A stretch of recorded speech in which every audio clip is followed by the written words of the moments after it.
अब weight loss के चक्कर में हमारे देश में पिछले 25 वर्षों के दौरान कोलेस्ट्रॉल का नाम खराब हो गया है।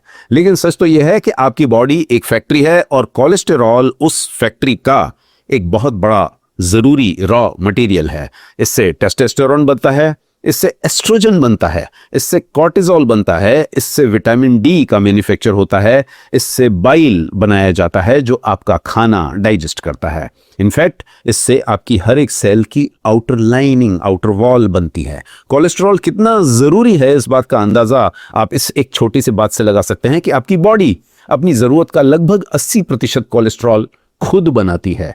और इसीलिए जो लोग अंडे और घी का इस्तेमाल कम कर देते हैं ये सोच करके शायद कोलेस्टेरॉल कम हो जाएगा, वो इस फैक्ट्री की सप्लाई चेन को नहीं समझ पाते। असली प्रॉब्लम कोलेस्टेरॉल नहीं है, असली प्रॉब्लम है excess refined carbs, excess sugar, excess processed food जो आपकी इस फैक्ट्री को लगातार खराब करते रहते हैं और कोलेस्ट्रॉल को मिसप्लेस करते हैं। और इसीलिए आज से ही ये 3 कदम उठाइए। सबसे पहला, अंडों और देसी घी से डरना बंद कीजिए। ये आपकी फैक्ट्री के ऑनेस्ट रॉ मटेरियल हैं, इन्हें हटाने से कोलेस्टेरॉल कम नहीं होता, फैक्ट्री सिर्फ और बनाने लगती है। दूसरा, असली दुश्मन पहचानिए।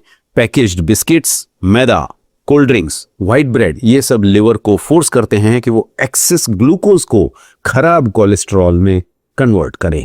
इन्हें डाइट से हटाइए। और तीसरा, इंटरमिटेंट फास्टिंग शुरू कीजिए। जब आप फास्टिंग करते हैं, उपवास रखते हैं, तो फैक्ट्री को रीसेट होने का टाइम मिलता है, लिवर डिटॉक्सिफाई हो पाता है और कोलेस्ट्रॉल का बैलेंस नेचुरली इंप्रूव हो पाता है। और यदि आप इंटरमिटेंट फास्टिंग करने के लिए एक सही शेड्यूल प्लान करना चाहते हैं तो डिस्क्रिप्शन में दी हुई लिंक से मेरे AI powered personal fasting protocol design engine में अपना फास्टिंग शेड्यूल क्रिएट कीजिए।